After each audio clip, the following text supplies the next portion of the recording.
Türk üsuludur zaten bu. Biz forma verdiğimiz için belə elədik. Bu biraz da yapışqanlığını saxlamalıdır. Bir dənə tayyaka verin mənə zəhmət olmasın. Yanına da tükünü ortadan kəsin.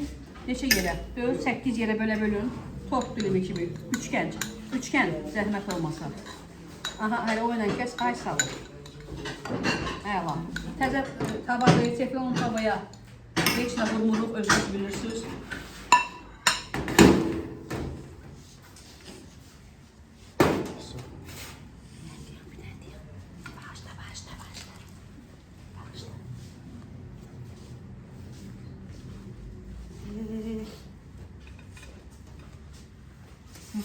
Bir tane de koyacağım yanına.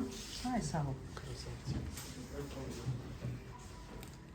Qabın içərisinə yaşıl, nə bilim badam, nə istərsiniz, nə istədiyiniz restoranın konseptinə, ya ev qonaqlığınızı nəyəsə nə uyğundursa eləyə bilərsiniz. Dekor.